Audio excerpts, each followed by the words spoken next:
بسم اللہ الرحمن الرحیم۔ میں ہوں اے ایس انصاری۔ آج میرا بیان ہے قرآنی بھائیوں کے نام۔ دوستو، صرف قرآن تک پہنچنے میں ایک لمبا عرصہ لگتا ہے۔ قرآن تک پہنچنے میں ہی ایک لمبا عرصہ لگتا ہے، کیونکہ کلرجی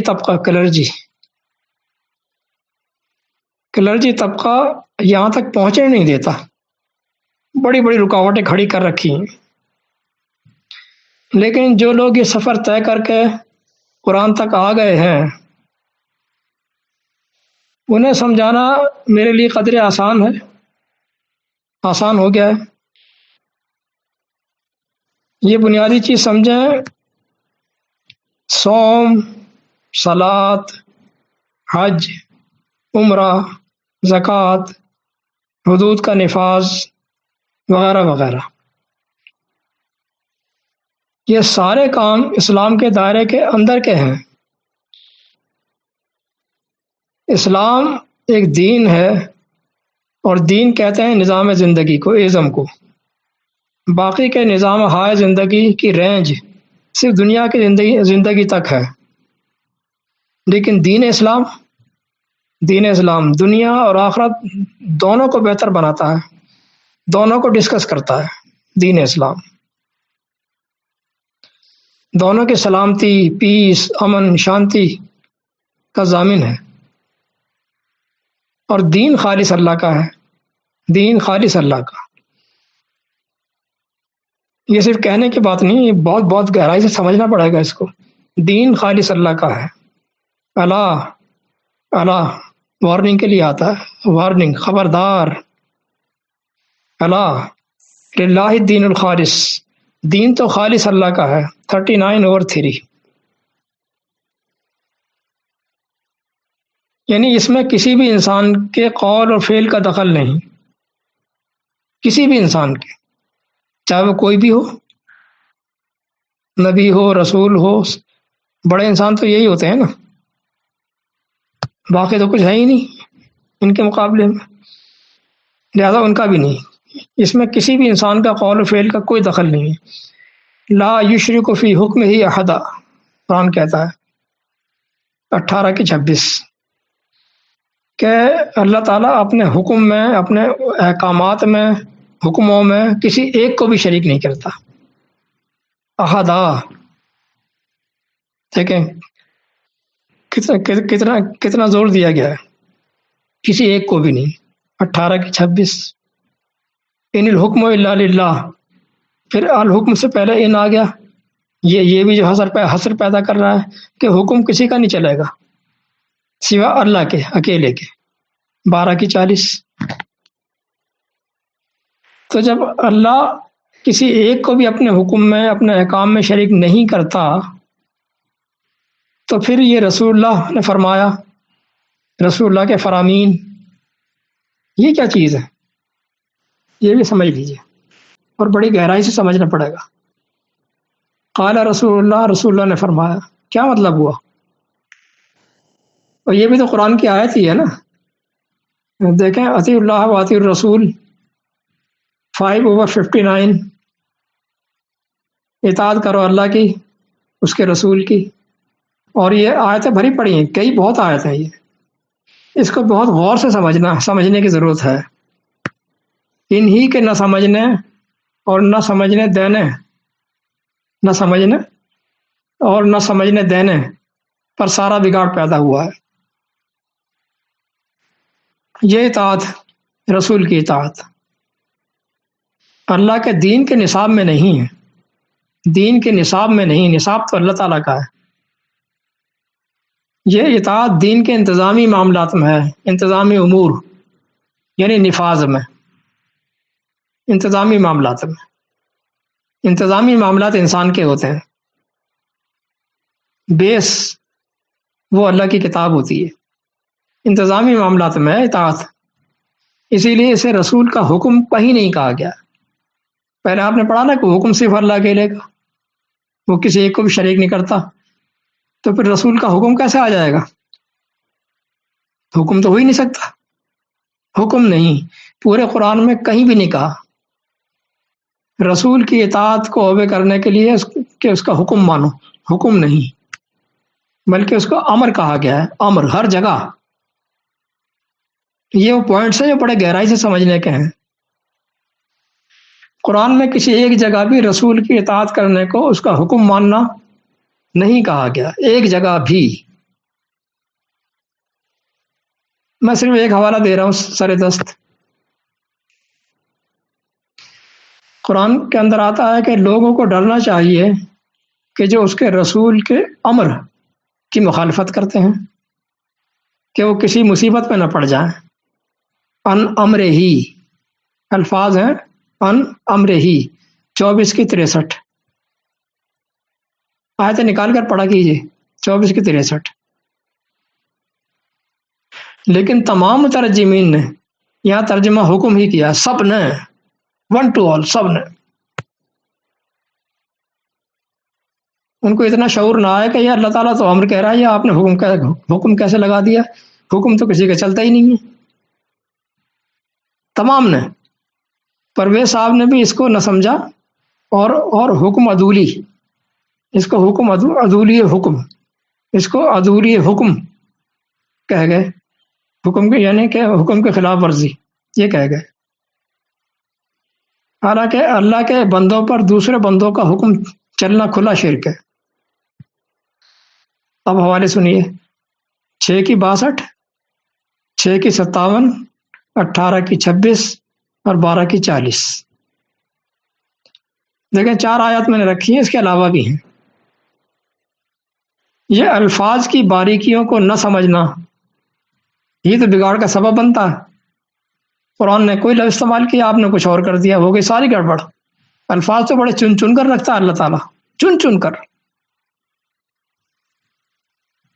جہاں سے رسول کہا تو رسول ہی کہنا تھا، رسول کی حدیث نہیں کہنا تھا، رسول،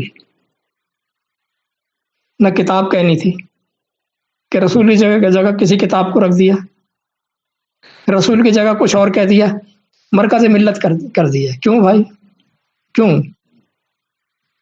یہ لفظ اللہ کو کہنا نہیں آ رہا تھا کیا؟ مرکز ملت عربی کا لفظ ہے نا، کیوں؟ اس کا مطلب ہے آپ ہی کیلکولیشن غلط جا رہا ہے، کہیں نہ کہیں گڑبڑ ہو رہی ہے۔ الفاظ کی بڑی اہمیت ہے، ان کی باریکیوں کو نہ سمجھنا ہی بگاڑ کا سبب بنتا ہے۔ تفصیل کے لیے میرا مضمون نبی اور رسول کا فرق، یہ آپ لازمی دیکھیے، یوٹیوب پر 8 والیومز ہیں اس کے، اور یوٹیوب پر ہی دوسرا قرآن کا اسٹیٹس، اس کے 5 والیومز ہیں۔ اللہ کے فضل اور اس کی مدد سے وہ نکات کھولے ہیں جو پچھلی 1400 صدیوں میں کسی ایک نے بھی نہ کھولے۔ اللہ کی مدد سے، میں خود کچھ بھی نہیں ہوں، لیکن غلطی سے پاک پھر بھی نہیں، غلطی سے پاک نہیں ہے۔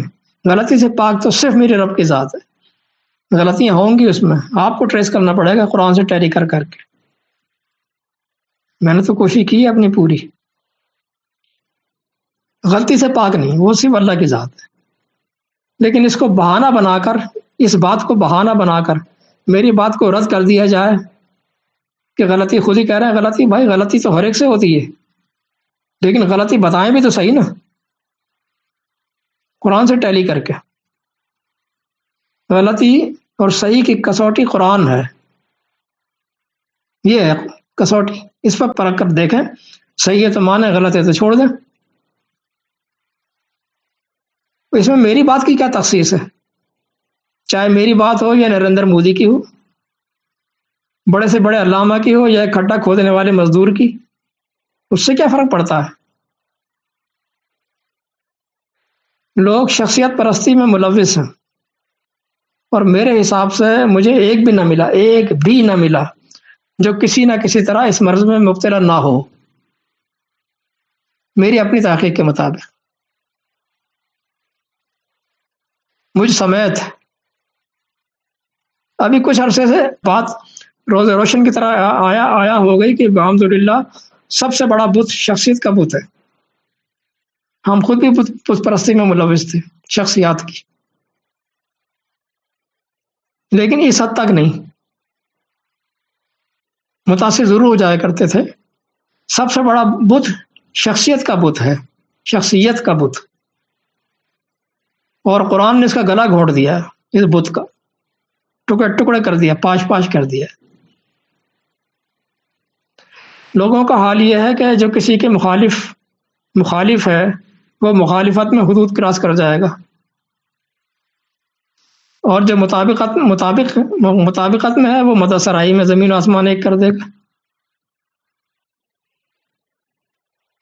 ذات کے بارے میں کوئی انسان بھی نہیں جانتا، ایون انسان اپنے بارے میں بھی نہیں جانتا کہ میں بخشایا ہوں یا نہیں، یا اللہ میری بھی پکڑ کرے گا. ایون نبی بھی نہیں جانتا. نبی کو بھی معلوم نہیں تھا کہ میں یہاں سے میں صرف حوالے دے رہا ہوں. ان تمام آیات پر جاؤں گا تو بہت طویل ہو جاتا، میٹر طویل ہو جائے گا. حوالے دیتا ہوں صرف 46/9، 6/15، 53/32. لہذا ان آیات کی روشنی میں ہم اپنے بارے میں کوئی حتمی رائے قائم نہیں کر سکتے، نبی خود بھی نہ کر سکتے تھے. تو پھر کسی کے انجام کو حتمی بیان کرنا نری جہالت ہی تو ہے کہ فلاں انسان اللہ کی راہ میں شہید ہو گیا. پہلی بات تو شہید کوئی لفظ ہی نہیں، شہید تو کہتے ہیں گواہ کو، وٹنس کو. اللہ بھی شہید ہے، اللہ شہید بینکم، اللہ گواہ ہے میرے تمہارے درمیان. شہید تو کوئی لفظ ہی نہیں ہے. لیکن یہ اس تصور میں کہ وہ اللہ کی راہ میں مارا گیا، اللہ کی راہ میں، ہم سمجھتے ہیں اپنے طور پر، ہم کہہ سکتے ہیں کہ ہم سمجھتے ہیں کہ وہ اللہ کی راہ میں مارا گیا فلاں. ہم سمجھ رہے ہیں، ہو سکتا ہے غلط بھی ہو، ہمارا حسن ظن ہے، یہ تو کہہ سکتے ہیں، حتمی طور پر نہیں. نہ کسی کو جہنمی کہہ سکتے ہیں حتمی طور پر. یہ کام سارے علامہ کرتے آ رہے ہیں، سارے حتمی طور پر ڈکلیئر کر دیں گے کسی کو وہ تو ایسا تھا. سارے 1 to all، ایک بھی مستثنا نہیں ہے. میں نے عرض کیا نا کہ ایک بھی نہیں ہے. جس کا نام لیں گے میں اس کی تحریر کے حوالے سے بتا دوں گا، دکھا دوں گا آپ کو اپنی معلومات کے مطابق. میں یہ بات کر رہا ہوں قرآن فکر سے جڑے علاماؤں کی، کہ قرآن فکر سے جڑے علاماؤں کا بھی یہ حال ہے. فرقہ پرستوں کی نہیں ہے، وہ تو دعویٰ ہی نہیں کرتے نا، ان سے کیا لینا دینا ہمیں. وہ تو بابا کے دوہل کہتے ہیں کہ ہم مقلد تقلید کرتے ہیں. میں ان کی بات نہیں کر رہا ہوں. جو شخص تقلید کو شرک کہتے ہیں ان کی بات کر رہا ہوں کہ کس طرح شخصیت پرستی کے کیڑے ان کے دماغ میں رینگتے رہتے ہیں. اور کسی ایک علامہ کا نام لیں، کسی ایک کا، پھر میں بتاؤں کہ اس نے قرآن کو کتنا سمجھا اور کہاں کہاں ٹھوکریں کھائیں. کسی ایک کا نام لیں پھر میں بتاتا ہوں. بات کو قرآن سے ثابت کروں گا انشاءاللہ، اور میری بات کو بھی باتوں سے رد نہیں کرنا ہے، قرآن سے رد کیا جائے تو شکریہ کے ساتھ قبول کروں گا، میری اصلاح ہو جائے گی. اس میں کون سی آنا پرستی ہے؟ دیکھیں کہ غلطی ہونا اور بات ہے، آیات کو نہ سمجھتے ہوئے ہر موقع پر اپنی فہم سے متضاد بیان داغ دینا اور بات ہے. تو الگ الگ چیزیں ہیں. یعنی اس بات کی دلیل ہوگا کہ اس کے پاس کوئی اصول نہیں ہے، کوئی ضابطہ نہیں ہے کہ جس کے مطابق بات کرے. وہ کبھی موقع کی مناسبت سے کچھ کہہ دیا، کبھی موقع کی مناسبت سے کچھ اور کہہ دیا، اس کے اپوز، اس کے اگینسٹ. اب میں علامہ پرویز صاحب کی طرف آتا ہوں، اپنے استاذ محترم. علامہ پرویز کی زبانی ایک جگہ اس آیت کی تشریح کرتے ہوئے فرماتے ہیں، کہتے ہیں کہ مومن کی دنیاوی زندگی کی خوشحالی، مومن کی دنیاوی زندگی کی خوشحالی اخروی زندگی کی کامیابی کی کسوٹی ہے. یعنی یہاں اگر اس کی زندگی خوشحال گزر رہی ہے تو یہ کسوٹی ہوگی اس بات کی کہ اس کی اخروی زندگی بھی کامیاب گئی. نظام ربوبیت صفحہ نمبر 94. اب آتے ہیں قرآن پر. نظام ربوبیت کا حوالہ تو آپ نے دیکھ لیا، اس کی عبارت بھی آپ نے سن لی. اب آتے ہیں قرآن پر. فلما نسوا ما ذکروا به فتحنا علیہم ابواب کل شیء. یہ 6 کی 44، 6/44. چنانچہ وہ لوگ خدا کے قانون کو پس پش ڈال دیتے ہیں، لیکن اس کے باوجود ان پر سامان زیست کے دروازے کھلے رہتے ہیں. مفہوم القرآن. پرویز صاحب دیکھا آپ نے. چنانچہ وہ لوگ خدا کے قانون کو پس پش ڈال دیتے ہیں، لیکن اس کے باوجود ان پر سامان زیست کے دروازے کھلے رہتے ہیں. مفہوم القرآن. اس عبارت میں اور نظام ربوبیت کی عبارت میں کھلا تضاد موجود ہے. اگرچہ یہ بہت کوشش کرتے ہیں کہ کسی طرح ان کے بیانیے میں تضاد نہ آئے، لیکن بعض جگہ کر نہیں پاتے ہیں. یہاں بھی نہ کر پائے، لیکن دوسری جگہ کوشش کی انہوں نے. لیکن دوسری جگہ فعل معروف کو مجہول بنا کر انہوں نے کوشش کی. فعل معروف کو فعل مجہول بنا کر کوشش کی. یہ آیت وَأَطْرَفْنَاهُمْ فِي الْحَيَاةِ الدُّنْيَا وَأَطْرَفْنَاهُمْ فِي الْحَيَاةِ الدُّنْيَا 23 کی 33، 23/33. اور وہ لوگ جو کافر تھے تو ہم نے ان کو دنیاوی زندگی کی فراوانیاں دے رکھی تھیں. یہ ترجمہ قرآن کی آیت کے مطابق ہے. اور وہ لوگ جو کافر تھے تو ہم نے ان کو دنیاوی زندگی کی فراوانیاں دے رکھی تھیں. کافروں کو فراوانیاں دے رکھی تھیں. یہ جناب ماضی معروف جمع متکلم کا صیغہ ہے.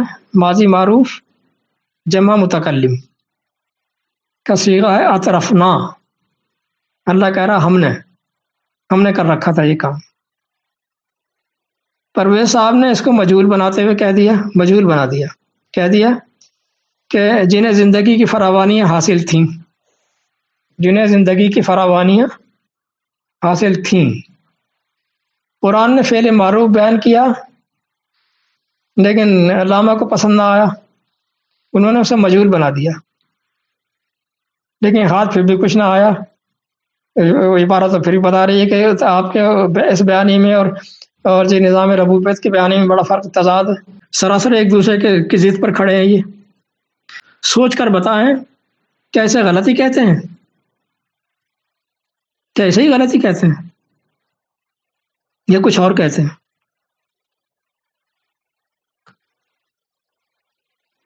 اور میرے بھائیوں، یہ ایک بیان نہیں ہے. لوگ یہ سمجھتے ہیں یار چلو ایک جگہ، بھائی ایک نہیں ہے. کس نے کہہ دیا ایک ہے؟ تضاد بیانیوں کی منڈی لگی ہوئی ہے. اس بیان سے میرا مقصد صرف اتنا ہے کہ کبھی تبدیلی نہیں آ سکتی. مزید خرابی کی طرف تو تبدیلی آ سکتی ہے، اصلاح کی طرف نہیں. ابھی ہم نے اللہ کی حاکمیت کا پہلا پنہ ہی نہیں سمجھا. تبدیلی کیسی؟ کائے کی تبدیلی؟ اللہ کی حاکمیت کا پہلا سبق لا الہ، یہ ہے لا الہ. تمام الہوں کی نفی، تمام الہوں کی نفی. آپ یقین کر لیں کہ ابھی تک ہم یہاں تک ہی نہ پہنچے. دو الہ ہمارے یہاں اندر ابھی چمٹے بیٹھے ہیں ہمارے ذہنوں میں، دماغوں میں. ایک ہماری اپنی ذات کا الہ، ایگو، انا پرستی. یہ ختم ہی ہو کر نہیں دیتی. ٹکے کا علم نہیں. ہر قرآنسٹ علامہ بنا بیٹھا ہے. ہر قرآنسٹ قرآن کی آیت کو لے کر جو اس کا دل چاہتا ہے بیان داغ دیتا ہے. یہ ہے اس کا مطلب. جو کر لو کیا کرو گے. غلطی بتانے پر بھی اس کی اکڑی ختم نہیں ہوتی. وہ غلطی کو جسٹیفائی کرتا رہے گا. دوسرا الہ یہ تو ہو گیا اپنی ذات کی شخصیت کا الہ. دوسرا الہ ہے دوسری شخصیت کا بت، پرسنالٹی. آئیڈل آف پرسنالٹی، اپنے ہیرو کی کسی خوبی نظر آتی ہے، یعنی اس کو آئیڈل بنا رکھا ہے، بت بنا رکھا ہے، خامی نظر ہی نہیں آتی۔ کسی بھی شخص کو بت بنا لینے کے ضمن میں انشاءاللہ اگلا بیان ہوگا کہ کتنی سخت وعید آئی ہے قرآن کے اندر، اگلا بیان ہوگا۔ قرآن فکر کے لوگوں کا بہت برا حال چل رہا ہے۔ میں اپنی سناتا ہوں۔ ایک لمبا علمی سفر طے کرتا ہوا پرویز صاحب تک پہنچا، ہانپتا کانپتا۔ پرویز فکر کے چند پنے پڑھ کر ہی اس میں چھپے حق کے اس پہلو کو پہچان لیا کہ اللہ کا دین صرف قرآن کے اندر ہے۔ بڑی خوشی ہوئی استاد محترم کی اس کاوش کو دیکھ کر، بہت خوشی ہوئی۔ یہ احسان عظیم میں استاد محترم کا کبھی نہیں بھولوں گا۔ لیکن چند پنے اور پڑھ کر ہی اندازہ ہو گیا اور پھر یقین ہو گیا کہ استاد محترم کا مفہوم القرآن اور اللہ کا قرآن تو بعد المشرقین پر کھڑے ہیں، 180 کی ڈگری کی دوری پر۔ چونکہ ابتدائی تمام علمی مراحل پہلے سے طے کر چکا تھا، لہذا بات کی تہ تک پہنچنے میں دیر نہ لگی۔ اب آتا ہوں محترم ہمارے بھائی لیٹ مفتی منیر صاحب کی طرف۔ اللہ ان کی مثبت کاوشوں پر اجر عظیم عطا فرمائے، خطاؤں سے درگزر فرمائے، خصوصاً ان کی نہیں بلکہ ہم سب کی خطاؤں سے درگزر فرمائے۔ موت پر میں کوئی تبصرہ نہیں دوں گا، اس لیے کہ یہ اٹل حقیقت ہے، یہ تو اٹل حقیقت ہے، یہ زندگی کا نتیجہ ہے، یہ تو ہے کبھی بھی آ سکتی ہے، یہ اٹل حقیقت ہے۔ نہ ایک لمحہ پہلے نہ ایک لمحہ بعد یہ ان کا قرآن کی طرف آنے کا قدم اول تھا، ابتدائی مراحل تھے ان کے۔ ابھی بہت کچھ سیکھنا باقی تھا، لیکن پہلے ہی مرحلے میں انہوں نے کچھ زیادہ ہی تیزی دکھا دی۔ زندگی یہ تو مومن کی ہے، اللہ کی نظر کی ہوئی، یہ تو اللہ کی نظر کی ہوئی ہے، یہ تو کوئی مسئلہ ہی نہیں ہے۔ لیکن زندگی سے زیادہ سے زیادہ خدمت کر سکے اللہ کے دین کی، کوشش یہ ہونی چاہیے کہ ابتدائی مراحل میں ہی جان سے ہاتھ دھو ڈالے۔ قرآنی بھائیوں کے نام قسط نمبر 2۔ سابقہ بیان میں نے کہا تھا کہ شخصیت پرستی کا بت کس شدت سے توڑا ہے قرآن نے، یہ بتاؤں گا، اور پھر شخصیت پرستی کس طرح سے حق اور سچ کے راستے میں رکاوٹ بنتی ہے اور کبھی اللہ کا دین نافذ نہیں ہونے دے گی، کبھی اللہ کا دین نافذ نہیں ہونے دے گی۔ یہ بت پرستی، شخصیت پرستی، بت پرستی۔ دیکھیں، کوئی شخص بھی جب بات کرتا ہے تو اس کی ساری ہی باتیں غلط نہیں ہوتی، حقیقت ہے یہ، اور ساری ہی باتیں درست بھی نہیں ہوتی۔ انسان سے غلطی ہونا فطری ہے۔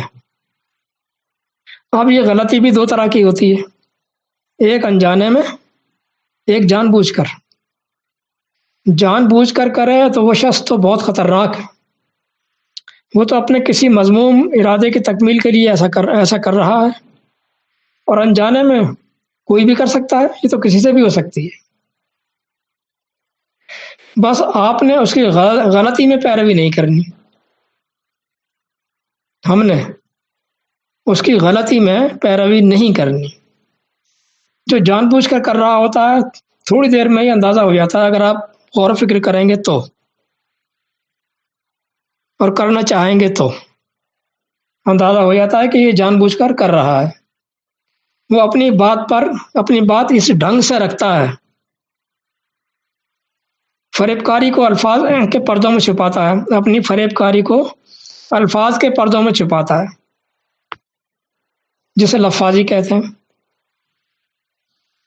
اس کو جج کرنا بہت مشکل ہوتا ہے، لیکن اگر ہمارے پاس کوئی کسوٹی ہے، کوئی کرائٹیریا ہے موجود ہے، تو پھر بہت آسان ہے۔ اور وہ کسوٹی الحمدللہ ہمارے پاس موجود ہے، میرے پاس بھی ہے، آپ کے پاس بھی ہے، سب کے پاس موجود ہے۔ لیکن اگر آپ نے اس شخص کو بت بنا کر دماغ پر سوار کر لیا ہے، تو قرآن کی روح سے یہی طاغوت ہے، یہی طاغوت ہے۔ اور اس کی بات کو فالو کرنا طاغوت کی عبادت۔ بڑے سخت الفاظ ہیں، یہ ذرا غور کرنے کی ضرورت ہے۔ آیات ملاحظہ ہوں۔ والذین اجتنبوا الطاغوت ان یعبدوها وانابوا الی اللہ لہم البشریٰ فبشر عبادی 39/17۔ اور وہ لوگ جنہوں نے طاغوت سے کنارہ کشی کر لی اور اس کی عبادت سے بچ گئے، طاغوت کی عبادت سے بچ گئے۔ عبادت کیا ہے؟ کوئی تو نہیں اس کو ماتھا ٹیکنا اس کے آگے، اس کی باتیں ماننا ہی عبادت ہے۔ اس کی عبادت سے بچ گئے اور اللہ کی طرف رجوع کر لیا، تو ان کو خوشخبری سنا دے۔ پھر اگلی آیت الذین، دیکھیں وہ اوپر وہاں بھی الذین سے شروعات ہے، یہاں بھی الذین یستمعون القول فیتبعون احسنہ 39/18۔ وہ 17 تھی یا 18 ہے؟ یہ وہ لوگ ہیں کہ جو کسی کے قول کو بغور سنتے ہیں، پھر اس بات میں جو سب سے اچھی بات، جو سب سے اچھا پہلو ہوتا ہے، اس کو اپنا لیتے ہیں، یعنی اس کو اپنا لیتے ہیں، باقی کو رد کر دیتے ہیں۔ اور اگر اس میں بغیر درست اور نادرست کی تمیز کیے آنکھیں بند کر کے تمام اقوال کو مان لیں، تو اس سے پچھلی آیت کے تحت وہی ہیں جنہوں نے طاغوت کی پیروی کی، وہی ہیں جنہوں نے طاغوت کی پیروی کی۔ یہ بالکل کھلی بات ہے۔ دوسری جگہ الفاظ بدل کر یہی بات کہی گئی ہے، کہتا ہے کہ اتخذوا احبارہم ورہبانہم اربابا من دون اللہ 9/31۔ لوگوں کا حال تو یہ ہے کہ انہوں نے اپنے علماء اور مشائخ کو ہی اپنا رب بنا لیا ہے۔ یعنی جس طرح رب کی بات بلا چون چرا مانی جاتی ہے، اسی طرح یہ اپنے علماء اور مشائخ کی بات مان لیتے ہیں۔ دیکھیں سابقہ آیت 39/18 میں ایک لفظ آیا تھا، میں سوچا اس کی بھی وضاحت کر دوں۔ یستمعون آیا کہ وہ کسی کی بات کو بغور سنتے ہیں۔ اس کی مزید تشریح میں کر دوں، تمام تراجم میں اس کا ترجمہ سنتے ہیں ہی کیا ہے، سنتے ہیں، اس کی بات سنتے ہیں۔ سنتے ہیں نہیں بھائی، صرف سننے کو عربی میں کہتے ہیں یسمعون، یہ سنتے ہیں۔ یسمعون آئے گا، یستمعون باب افتعال سے ہے، اس کے معنی ہوتے ہیں بہت توجہ کے ساتھ اس کے صحیح اور غلط تمام پہلوؤں پر نظر رکھتے ہوئے اس میں غور کرنا، اس میں کتنا حصہ صحیح ہے اور کتنا حصہ غلط ہے، یہ غور کرتے ہوئے سننا، ایسا کہتے ہیں یستمعون، استماع۔ لیکن یہاں قرآنسٹ کا تو حال ہی برا ہے، یہ تو بتانے والے، نشاندہی کرنے والے کے بجائے شکر گزار ہونے کے سب مل کر اس پر چڑھائی کر دیتے ہیں، یہ حال ہے۔ ایسے میں کیا خیر کی توقع کی جائے کہ یہ حق اور سچ پر جمع ہو جائیں گے؟ کیا توقع کی جائے گی کہ یہ حق اور سچ پر جمع ہو جائیں گے؟ کچھ لوگ اپنی نادانی سے اس بات پر زور دے رہے ہیں کہ ہم سب اکٹھے ہو کر مل بیٹھ کر کوئی لائحہ عمل مرتب کریں کہ کس طرح دین کے کام کو آگے بڑھایا جائے، آگے بڑھاتے ہوئے کہ ہم اسلامی حکومت کے قیام کے لیے پیش قدمی کریں۔ سوچ تو اچھی ہے، لیکن ان کی بھول ہے یہ۔ جب تک شخصیت کا بت نہیں ٹوٹے گا تو اسلامی حکومت کیا ہوا میں قائم ہوگی؟ ایک سچ انہیں ہضم نہیں ہو رہا، ایک سچ انہیں ہضم نہیں ہو رہا۔ یہ کیا کرنے کے قابل ہیں؟ میں نے کتنے پختہ دلائل سے یہ بات سمجھائی ہے، دلائل کا انبار لگا دیا ہے، ہر اینگل سے سمجھائیے، بتائیے کہ اسلامی حکومت کے قیام میں سب سے بڑی رکاوٹ یہ جعلی 2 نمبر رسول اللہ صلی اللہ علیہ وسلم یہ ہے، یہ بیچ میں بیریئر بنا ہوا ہے۔ ہر اینگل سے بات سمجھائیے۔ اس کے اتنے دلائل میں نے رکھے ہیں کہ یہ ضخیم کتاب تیار ہو سکتی ہے، تو بجائے ان تمام دلائل کو اچھی طرح ذہن نشین کرنے کے، عوام کو اس کی آگاہی دینے کے بجائے یہ کام کرنے کے، یہ کام کریں تاکہ آہستہ آہستہ عوامی رائے عامہ ہموار ہو، قرآن کے اسلام سے آگاہی ہو۔ مخالفین بھی یقیناً سر دھڑ کی بازی لگائیں گے وہ اس نیریٹو کو توڑنے کے لیے، اس کے خلاف کمپین چلائیں گے، لیکن ہمت ہارے بغیر اس اہم پوائنٹ کو ہم نے عام کرتے جانا ہے۔ کرنا تو یہ چاہیے تھا نا، یہ واحد پوائنٹ ہے، یہ واحد ٹرننگ پوائنٹ جہاں سے گاڑی اپنے اصل ٹریک سے اتری تھی، اور اسی پوائنٹ سے واپس ٹریک پر آئے گی۔ تو یہ قرآنسٹ بھائی جن کے ساتھ مل بیٹھ کر آپ خیالی پلاؤ پکا رہے ہیں کہ مل بیٹھ کر کوئی لا عمل تیار کریں، یہ سب کچھ جاننے سمجھنے کے باوجود اپنے داخلی بت ایگو اور خارجی بت شخصیت کی اندھی تقلید میں آ کر میرے اس درست موقف کے خلاف بھرپور مہم چلا رہے ہیں، سوائے چند ایک کے۔ سب کو نہیں کہتا ہوں، کیونکہ علامہ صاحب جگہ جگہ لکھ گئے ہیں کہ نبی اور رسول ایک ہی سکے کے دو رخ ہیں۔ ہم رسول نہیں کہیں گے، رسول کہنے سے غلط فہمی پیدا ہوتی ہے، ہم اسے مرکز ملت کہیں گے، یہ فرما گئے ہیں علامہ صاحب۔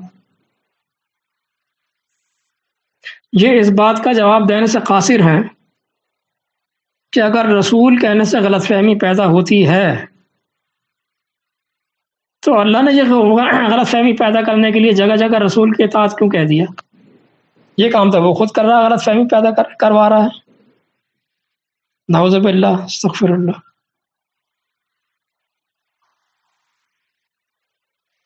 کیا یہ حکمت اللہ کو معلوم نہ تھی کہ ایسا کہنے سے غلط فہمی پیدا ہوگی، مرکز ملت کہہ دوں؟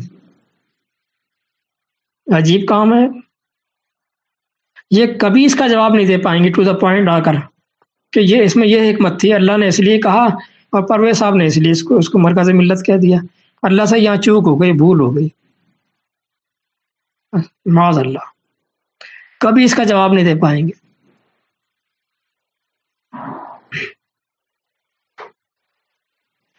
لیکن ماننا پھر بھی نہیں ہے، ماننا پھر بھی نہیں ہے۔ تو بھائی گیدرنگ کر کے کرنا کیا ہے سوائے بدمزگی پیدا ہونے کے، شر پھیلنے کے؟ ان میں سے کچھ ایسے ضدی ہیں کہ وہ قرآن کو ہی رسول بنائے بیٹھے ہیں۔ ان کا بھی ہم نے ہر طرح سے، ہر اینگل سے جواب دیا ہے، لیکن وہ قرآنسٹ ہی کیا جو سچ کو تسلیم کر لے۔ دیکھیں 22:75 میں قرآن صاف کہتا ہے کہ اللہ یصطفی من الملائکۃ رسلا ومن الناس، 22:75۔ اللہ ملائکہ میں سے رسول چنتا ہے اور انسانوں میں سے۔ قرآن نہ ملائکہ میں سے ہے نہ انسان، لیکن بئی ہما پر نالا وہیں گرائے گا۔ ہر تھوڑے دن بعد کوئی نہ کوئی یہ سری چھوڑ دیتا ہے، کوئی پوسٹ لگا دیتا ہے کہ اب قرآن ہی رسول ہے، اب لاریب رسول سے قرآن ہے۔ اسلامی حکومت کی اساس 2 عناصر پر مشتمل ہے، رسول اور قرآنی آیات کا تلاوت ہونا۔ آیت سنیے قرآن کی، کیف تکفرون وانتم تتلی علیکم آیات اللہ وفیکم رسولہ، 3:101۔ تم کفر پر کیسے رہ سکتے ہو، کفر کیسے کر سکتے ہو اس حال میں کہ تم پر اللہ کی آیات تلاوت کی جاتی ہوں اور تم میں اس کا رسول بھی موجود ہو۔ صرف پڑھنے کو قرات کہتے ہیں، آپ یہ سمجھ لیں کہ صرف پڑھنے کو قرات کہتے ہیں، اور پڑھ کر اس کو نافذ کرنے کو پڑھ کر پیچھے بھی چلانا، بندوں کے پیچھے لگا دینا ان آیات کو، تلاوت اسے تلاوت کہتے ہیں۔ رسول اللہ کی آیات کو نافذ کرے تب کفر ختم ہوگا، ورنہ کفر پکا۔ رسول ہو اللہ کی آیات کو نافذ کرے تب کفر ختم ہوگا۔ شروع میں نے عرض کیا تھا کہ صلاۃ، زکوٰۃ، حج، عمرہ، صوم وغیرہ یہ سب اسلامی حکومت کے دائرے کے اندر کی چیزیں ہیں، اندر کے احکامات ہیں۔ حکومت ہوگی تو یہ سارے کام سر انجام دیے جائیں گے۔ تو حکومت بنانے کی فکر تو کسی کو نہیں، کسی کو نہیں۔ ان بعد کے کاموں میں مباحثے کرنے میں بڑے تیز ہیں، مباحثے کرتے رہتے ہیں، پوسٹر لگاتے رہتے ہیں۔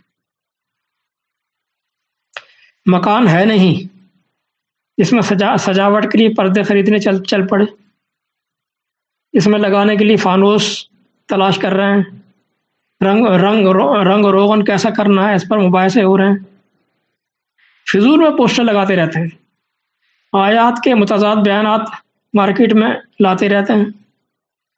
یہ کام ہے اسلامی حکومت قائم کرنے کے۔ آخر میں ایک آیت اور رکھتا ہوں، بیان ختم کرتا ہوں۔ قرآن کہتا ہے لِكُلِّ أُمَّةٍ رَسُولٌ فَإِذَا جَاءَ رَسُولُهُمْ قُضِيَ بَيْنَهُمْ بِالْقِسْطِ 10/47۔ ہر امت کا ایک رسول ہوتا ہے، اور جب وہ رسول آ جائے تب اس امت کے سارے قضیے حل ہو جاتے ہیں عدل انصاف کے ساتھ۔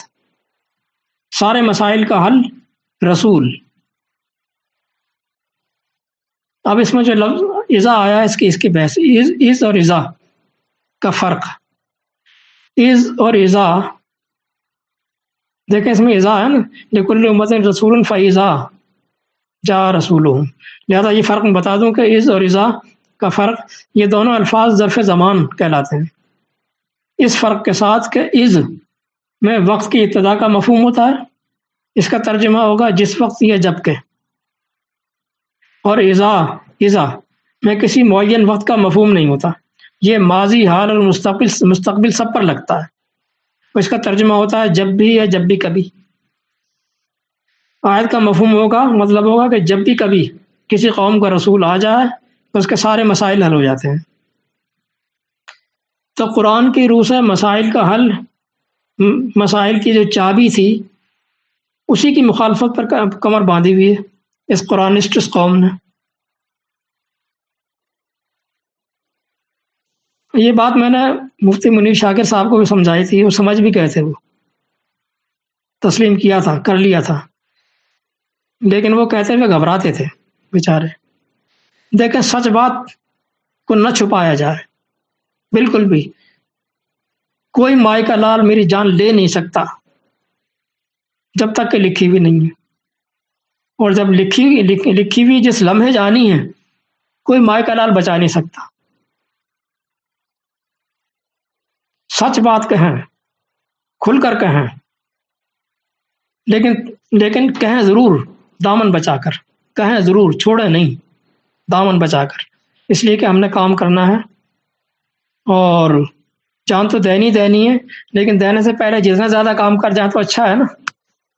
قرآنی بھائیوں کے نام، قسط نمبر 3، ایک پوسٹ لگائی ہے جناب فضل حمید صاحب اور وحید الہی صاحب۔ آپ نے جناب محترم پرویز صاحب کے بارے میں یہ بیان دیا کہ KPK میں پہلے پرویز صاحب سے عداوت رکھی جاتی تھی، اب وہ یہاں کے ہیرو ہیں۔ مجھے یہ بات سمجھ نہیں آتی کہ تعداد بڑھ جانے سے مقام فخر کس طرح ہو گیا؟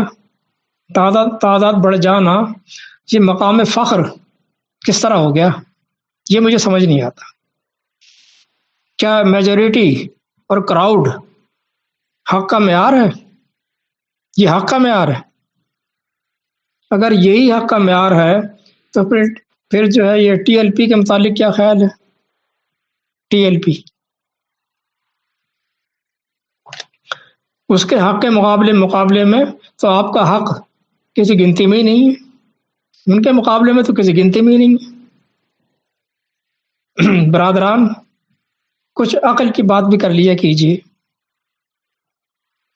قرآن کہتا ہے اکثر الناس لا یعلمون 7/187 کہ لوگوں کی اکثریت میجورٹی تو بے علم ہوتی ہے، لا علم لوگوں کی ہوتی ہے۔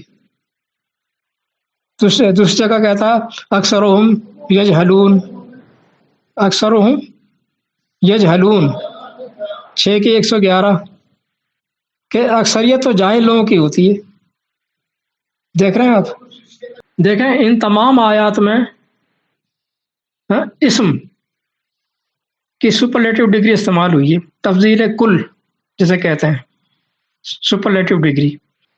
آپ تعداد بڑھنے پر فخر فرما رہے ہیں۔ تعداد بڑھنا بری بات نہیں ہے، لیکن شرط حق نہیں ہے۔ کسوٹی حق اور ناحق کی تعداد نہیں ہے۔ حق ہر صورت میں حق ہوتا ہے، حق ہر صورت میں حق ہی رہتا ہے اور غالب ہی رہتا ہے، چاہے ساری دنیا اسے تسلیم کر لے یا ایک بھی تسلیم نہ کرے۔ دونوں صورتوں میں تسلیم کر لے تب بھی، ایک بھی تسلیم نہ کرے تب بھی، حق اپنی جگہ اٹل رہتا ہے، اس کا کچھ نہیں بگڑتا۔ 2+2 4 ہوتے ہیں، 2+2=4، 4 ہوتے ہیں۔ ماننے والوں کی تعداد سے اس کا کوئی مطلب نہیں ہے، کوئی مانے یا نہ مانے، ایک بھی نہ مانے، یہ اپنی جگہ حق اٹل رہے گا۔ آپ کو فخر محترم پرویز صاحب کی فکر کو قرآن کی کسوٹی پر رکھ کر پرکھ کر حق ثابت کرنے پر کرنا چاہیے تھا۔ فخر اس بات پر ہونا چاہیے تھا کہ آپ نے ان کی فکر کو قرآن پر پرکھ کر حق ثابت کر دیا، یہ تھی فخر کی بات، پھر بنتا تھا فخر کرنا، جو آپ نے کیا نہیں، نہ ایسا کرنے کی اہلیت ہے۔ آپ لوگوں نے مفہوم القرآن کو غلطی سے قرآن سمجھ لیا ہے۔ دیکھیں میں بات کرتا ہوں کھری، بالکل بھائی یہ خرابی سمجھ لیجیے میری۔ مفہوم القرآن کو غلطی سے قرآن سمجھ لیا ہے اور ان کے تراشیدہ مفاہیم کو قرآن کا مفہوم۔ زبان کے اصول، الفاظ کی حاکمیت کو مد نظر رکھتے ہوئے آپ مفہوم القرآن کی ایک آیت بھی اصل قرآن سے بغیر ترجمے کا قرآن، وہ اصل قرآن کہتا ہوں اس کو میں، اصل قرآن سے ٹیلی کر کے نہیں دکھا سکتے کہ اس ایک طرف اس قرآن کو رکھ دیں اور تمام اصول اور ضابطے جو عربی زبان کے ہوتے ہیں، جو لاجک کے ضابطے ہوتے ہیں، تو ان کے مطابق اس کو بروئے کار لاتے ہوئے ٹیلی کر کے نہیں دکھا سکتے، یا آپ نہیں کر سکتے۔ یاد رہے کہ الفاظ کی حاکمیت بڑی چیز ہے، بہت بڑی چیز ہے۔ قرآن کے اندر جو الفاظ کی حاکمیت ہے، آپ ڈھونڈتے ہی رہ جائیں گے کہ زبان کے قواعد اور متن کے الفاظ کو مد نظر رکھتے ہوئے اگر قرآن کا ترجمہ کیا جائے تو مفہوم القرآن کی عبارت تو دور دور تک اس سے میچ نہیں کرتی، ایک دوسرے سے 180 ڈگری کی دوری پر ہے اصل قرآن اور مفہوم القرآن۔ اب ہم بات کرتے ہیں تھوڑی سی الفاظ کی حاکمیت پر۔ قرآن کہتا ہے تمت کلمت و رب کا صدقم و عدلا 6 کی 116، تمام ہوا تیرے رب کا کلمہ بڑی صداقتیں لیے ہوئے، تمام عدل و توازن کے ساتھ۔ پہلے فقرے میں اللہ نے کلمہ کہا ہے، سنگولر، کلمہ سنگولر ہے، اور اس کے لیے فعل تمت یہ بھی سنگولر ہی لے کر آیا ہے۔ اس کا مطلب ہے کہ اس کا ایک ایک قول، ایک ایک کلمہ حرف آخر ہے، سچائیوں کے ساتھ رکھا گیا ہے، توازن بدوش رکھا گیا ہے، سچائی کے ساتھ رکھا گیا ہے، توازن بدوش، پروپورشنل، بیلنسڈ، ایک ایک قول، ایک ایک کلمہ، اور اس کے کلمات یعنی کل کلمات میں سے کسی ایک کلمے کو بھی تبدیل کرنے کا مجاز کوئی بھی نہیں ہے، تبدیل کوئی نہیں کر سکتا۔ لا تبدیل لکلمات اللہ۔ مزید یہ ہے کہ یہ لسان عربی مبین ہے، لسان عربی مبین 26 کی 195۔ لسان عربی، اور عربی بھی ایسی کہ بات اچھی طرح واضح ہو جائے، مبین، بات میں کوئی ابہام نہ رہے، اور قرآن نے اس کو لسان کہا ہے، لسان۔ اور لسان کو اللہ تعالیٰ نے اپنی آیات میں سے، اپنی نشانیوں میں سے ایک نشانی قرار دیا ہے۔ کہتا ہے اختلاف السنتکم ان فی ذلک لآیات للعالمین، اللہ کی آیات میں تمہاری زبانوں کا مختلف ہونا بھی عالم انسانیت کے لیے یہ نشانیاں ہیں، یہ آیات ہے اللہ تعالیٰ کی۔ زبانوں کا مختلف ہونا، تمہاری زبانوں کا مختلف ہونا، یہ اللہ کی آیات میں سے کی آیات ہے کل عالم انسانیت کے لیے۔ ہر زبان کی خاصیت یہ ہوتی ہے، زبان کی خاصیت، لسان، لینگویج، اس کی خاصیت یہ ہوتی ہے کہ اس زبان کے بولنے والے اپنے خیالات کو، اپنی بات کو دوسرے تک اس طرح پہنچا سکتے ہیں کہ کہنے والا جو کہہ رہا ہے، ہزاروں لاکھوں سننے والے اس سے بے عینے ہی وہی مطلب لیں جو کہنے والا کہہ رہا ہے۔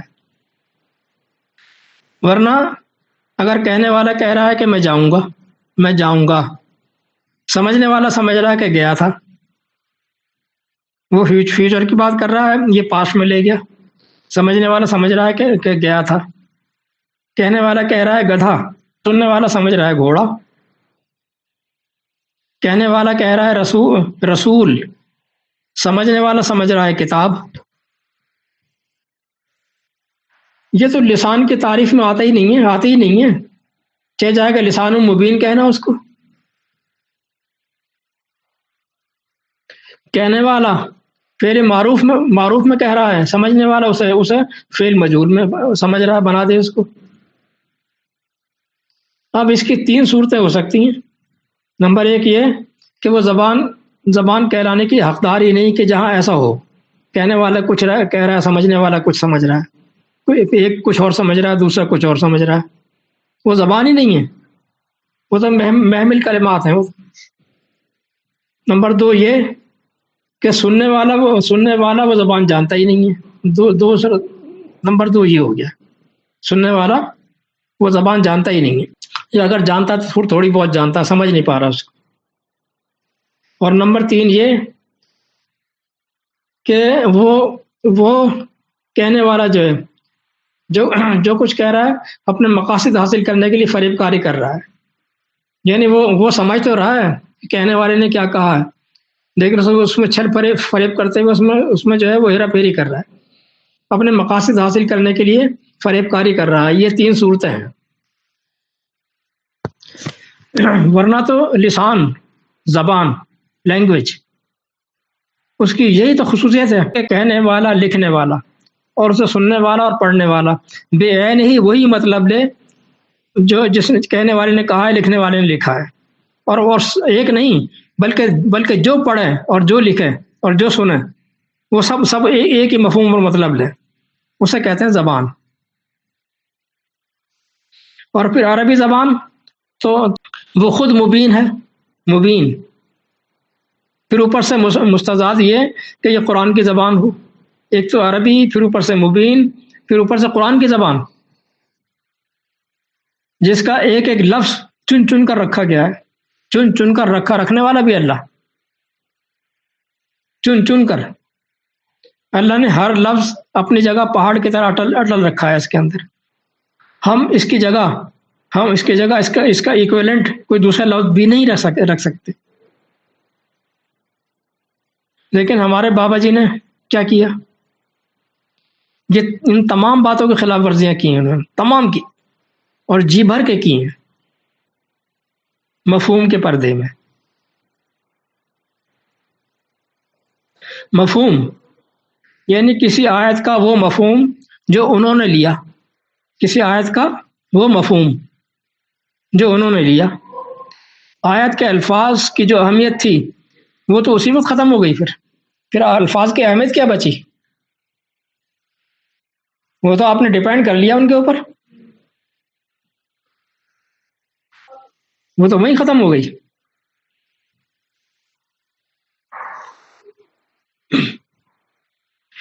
جہاں ہم نے کہا کہ آیت کے الفاظ تو یہ نہیں بتا رہے ہیں، ہم نے اعتراض لگایا کہ آیت کے الفاظ تو یہ نہیں بتا رہے ہیں، تو آپ فوراً فرما دیتے ہیں یہ اس کا ترجمہ نہیں ہے، مفہوم ہے۔ چلو ہو گئی بات، کر لو گل۔ یعنی قرآن میں دیے گئے منتخب الفاظ، اللہ کے منتخب الفاظ کی اب کوئی اہمیت ہی نہیں بچی، اب قرآن کے الفاظ ناکارہ ہو گئے، تو اس سے بحث ہی نہیں کرنی۔ آپ کہہ دیں گے تو مفہوم بیان کیا ہے پرویز صاحب نے، الفاظ سے کیا لینا دینا، یہ کہہ دیتے ہیں قرآن کے الفاظ ناکارہ ہو گئے، مفہوم القرآن بن گیا اصل قرآن۔ اب کسوٹی اللہ کا یہ قرآن نہ رہا، بلکہ اس کا نیا ایڈیشن، آتھینٹک ایڈیشن مفہوم القرآن کی شکل میں آ گیا، یہ کچھ کیا گیا ہے۔ اس سے بڑا ظلم اور کیا ہوگا اگر غور کریں تو۔ ملا نے تو کہیں ہیرا پھیری کی تھی نا، یہاں تو سارے کا سارا قرآن ہی ہاتھ سے گیا، سارے کا سارا قرآن ہاتھ سے گیا۔ اب الفاظ کی حاکمیت کا موضوع چل رہا تھا، الفاظ کی حاکمیت، اس کو میں ایک مثال سے سمجھا دوں۔ ہم ایک آیت کو لیتے ہیں، اسی کی وضاحت میں بہت وقت لگ جائے گا۔ چنانچہ ہم آتے ہیں 6:19 کے اوپر، قل ای شیء اکبر شہادۃ قل اللہ شہید بینی و بینکم و اوحی الی ھذا القرآن لانذرکم بہ ومن بلغ۔ 6:19۔ اب پرویز صاحب کا مفہوم بیان کرتا ہوں۔ کہتے ہیں کہ ان سے پوچھو کہ ان حقائق کی صداقت کے لیے جنہیں میں بیان کرتا ہوں، کس کی شہادت سب سے بڑی ہو سکتی ہے؟ میرے اور تمہارے درمیان خود خدا کی شہادت موجود ہے، میرے اور تمہارے درمیان خود خدا کی شہادت موجود ہے، اس کا فیصلہ سب سے بہتر ہو سکتا ہے۔ اس کی شہادت اور فیصلہ اس قرآن میں موجود ہے، جو مجھے بذریعہ وحی دیا گیا ہے، تاکہ میں اس کے ذریعے تمہیں اور انہیں بھی جن تک یہ بات ازاں پہنچے، تمہیں اور انہیں بھی جن تک یہ بات ازاں پہنچے، زندگی کی غلط روش کے تباہ کن نتائج سے آگاہ کروں۔ پھر آگے ایک حوالہ انہوں نے اور کوٹ کیا ہے 18/27 کا، یہ ان کا ختم مفہوم، ان کا تبصرہ۔ یہ 18/27 جو دیا ہے، یہ آپ نکال کے دیکھ لو تو وہ کلیئر نہیں کر رہی بات ہو۔ لوگ سمجھتے ہیں کہ یہ دے دیا یہاں پہ، کچھ بات یہاں کلیئر ہو گئی کچھ اس حوالے میں ہو جائے گی۔ اچھا جی، تبصرہ۔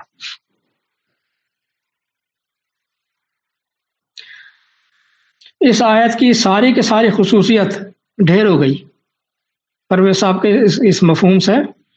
اس آیت میں جو خصوصیت تھی وہ کی ساری ڈھیر ہو گئی، اور معنی بھی غلط لے لیے۔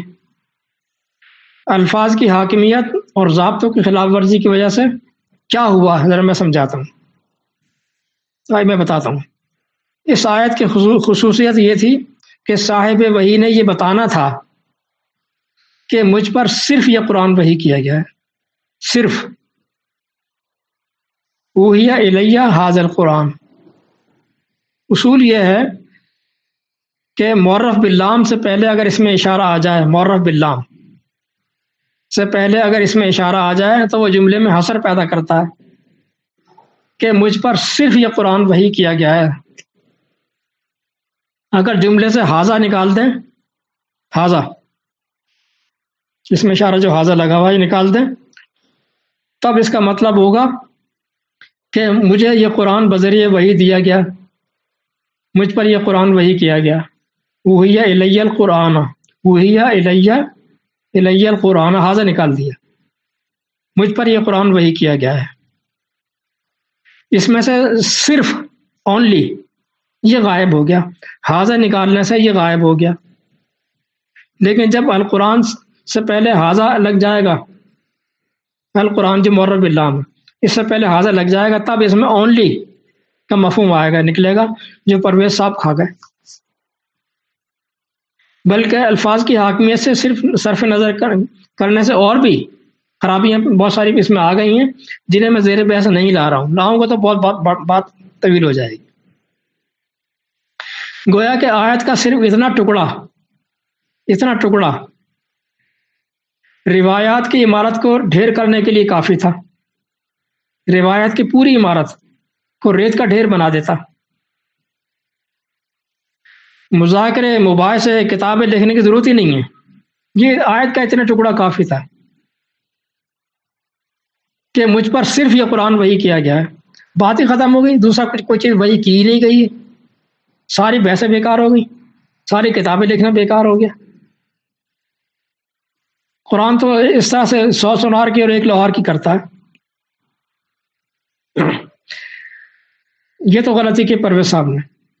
اب دوسری بڑی غلطی فرما رہے ہیں، تاکہ میں اس کے ذریعے تمہیں بھی اور انہیں بھی جن تک یہ پہنچے، یعنی بعد میں پہنچے، انہیں بھی آگاہ کروں، ڈراؤں۔ سمجھے آپ کچھ؟ نبی کی موجودگی میں جو لوگ حاضر موجود تھے، یہ ہیں، انہیں وارن کرنا تو سمجھ میں آتا ہے، جو لوگ ان کی زندگی میں تھے ان کو وارن کرنا تو سمجھ میں آتا ہے۔ نبی اپنے مرنے کے بعد آنے والوں کو جنہیں قرآن پہنچے گا انہیں کیسے وارن کرے گا؟ یہ سمجھا دے کوئی ذرا۔ کیا مرنے کے بعد بھی وہ لوگوں کو سے مل کر انہیں وارننگ دیتے رہیں گے؟ عجب بے وقوفی کی بات کی ہے جناب۔ اہل روایت کریں تو کریں، وہ تو کریں، آپ نے کیسے کر دی؟ ان کے ہاں تو قال رسول اللہ کا سلسلہ جاری رہتا ہے، آپ نے کیا کر دیا؟ یہ مکھی پہ مکھی مار دی، یا پھر رسول اللہ نے قبر سے اٹھ کر لوگوں کو تبلیغ دین کرنا ہے، کیا کریں گے؟ یہ خواب میں آ کر کیا کریں گے؟ آخر کیسے کریں گے کہ تمہیں بھی کروں اور جس کو یہ پہنچے بعد ازاں ان کو بھی کروں؟ ان کو کیسے کروں؟ قرآن تو رہتی دنیا تک رہے گا، پہنچتا رہے گا لوگوں تک۔ آپ اس قرآن کے ذریعے مرنے کے بعد کیسے کریں گے، وارن کریں گے؟ ذرا یہ کوئی سمجھا دیں مجھے۔ بات یہ ہے کہ آیت میں یہ من جو لگا ہوا نا، من، یہ موصولہ ہے، مرفوعہ ہے، اور جملے میں فاعل کے معنی میں ہے۔ مطلب یہ کہ رسول کہہ رہا ہے کہ تاکہ میں تمہیں اس کے ذریعے سے ڈراؤں، لِأُنذِرَكُم بِهِ وَمَن بَلَغَ، اور جو اس قرآن تک پہنچے وہ بھی اس کے ذریعے سے ڈرا ہے، اور جو اس قرآن تک پہنچے یعنی میرے بعد وہ بھی اسی کے ذریعے سے ڈرا ہے۔ یہ کہہ رہے ہیں، یہ کہا گیا آیت کے اندر، یعنی رہتی دنیا تک جس کی اپروچ اس قرآن تک آئے وہ بھی اسی کے ذریعے سے لوگوں کو وارن کیا کرے۔ یہ ہے آیت کا مطلب۔ اور یہ من کون ہے؟ آئیے دیکھتے ہیں، سورہ حج پر آ جائیے، سورہ حج کی آخری آیت پر۔ قرآن کہتا ہے کہ جنہوں نے امن قائم کر دیا، اسلامی حکومت قائم ہو گئی، ان مومنین سے کہہ رہا ہے، کہتا ہے اللہ نے اب تمہارے نظام حکومت کو، یعنی دین، نظام حکومت میں کوئی رکھنا چھوڑا نہیں، کوئی حرج نہیں چھوڑا نہیں ہے، اب یہ چلتا رہے گا۔ اللہ نے اس مقصد کے لیے اے مومنین تمہیں چن لیا ہے بطور ملت ابراہیم، یہ چلتا رہے گا۔ اس نے تمہارا دین مکمل کر دیا ہے، اب یہ یوں چلتا رہے گا، اور تمہارا نام مسلمین رکھا، پہلے بھی یہی تھا اور اب بھی یہی رہے گا۔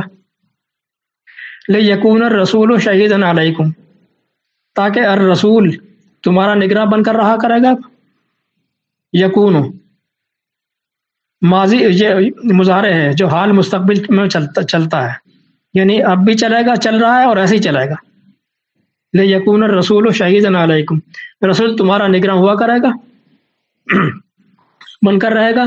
وَتَكُونُوا شُهَدَاءَ عَلَى النَّاسِ، اور تم باقی کے بنی نوع انسان کے نگراں، ان کے اوورسیئر۔ یعنی اب آئندہ نظام حکومت کا یہ پیٹرن رہے گا، رسول مرکز میں اور تم کل عالم میں۔ یعنی اب اسلامی حکومت جو ہے یہ ورلڈلی چلے گی، عالمی طور پر. لہذا اسلامی گورنمنٹ کا آئین تو قرآن ہی ہوتا ہے، وہی رہے گا جس کا نگران اعلیٰ رسول ہوگا. لہذا اس رسول جو اپنے وقت میں محمد تھے، یعنی رسول جو اپنے وقت میں محمد تھے، آئندہ رسول کے لیے یہ من آ گیا. جو آئندہ رسول ہوگا اس کے لیے من، کہ جو بھی ہو، جو جس کی اپروچ اس قرآن تک آئے وہ اس قرآن کے ذریعے سے وارن کیا کرے. جو بھی آئندہ کا رسول ہوگا وہ بھی اسی سے وارن کیا کرے گا. یہ ہے آیت کا مطلب. دیکھا کہ کس طرح فٹ آتی ہے آیت یہ قرآن کے متن کے اندر، ٹیکسٹ کے اندر.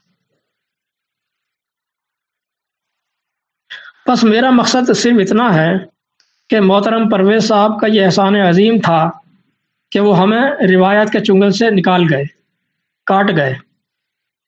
اب ہمیں اللہ کے قرآن کی طرف آ جانا چاہیے، نہ کہ ان کے مفہوم القرآن پر جمے رہنا چاہیے. اگر ایسا کیا تو تبدیلی تو پھر کچھ بھی نہ آئی. آسمان سے گرے کھجور میں اٹکے، یہ معاملہ ہو جائے گا.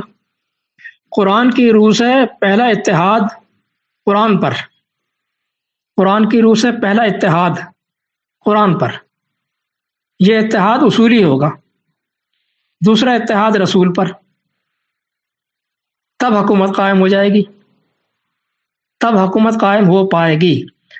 کسی دوسرے شخص پر اتحاد ممکن ہی نہیں ہے. آپ سمجھ لیجئے، رسول کے علاوہ کسی دوسرے شخص پر کوئی چاہے کہ اتحاد ہو جائے، ناممکن ہے. Never at all. میں تو کسی کھاتے میں نہیں ہوں نا، کسی پر بھی نہیں ہوگا، ہو ہی نہیں سکتا، یہ ممکن نہیں ہے. یہی حقیقت ہے. اس کو پہچانیں حقیقت کو، اور اسلامی حکومت کی طرف پیش قدمی کریں، اکٹھے ہو جائیں. دوسری کوئی صورت نہیں ہے. اکٹھے ہو جائیں اس آئیڈیالوجی پر، دوسری کوئی صورت نہیں ہے. قرآن اور رسول، بس قرآن اور رسول. میرا کردار کچھ نہیں ہے سوائے اس حقیقت کی طرف رہنمائی کرنے کے، موٹیویٹ کرنے کے. میری اپنی ذاتی حیثیت کچھ بھی نہیں ہے بھائی، 2 ٹکے کی بھی نہیں ہے، بقول شہباز شریف کے کہ دھیلے کی بھی نہیں ہے. مجھے تو آپ لیس کر دیں، کاؤنٹ ہی نہ کریں. کمپین چلائیں اس حق کی جو میں نے دلائل کی روح سے ثابت کیا ہے، رسول کے میٹر کو. میں ذرا 2 قسم کا اسٹریٹ فارورڈ قسم کا آدمی ہوں. میری باتوں کا برا مت منایا کیجیے. مجھے اگر کوئی توقع ہے تو قرآنی بھائیوں سے ہی ہے. یہ بھی حقیقت ہے.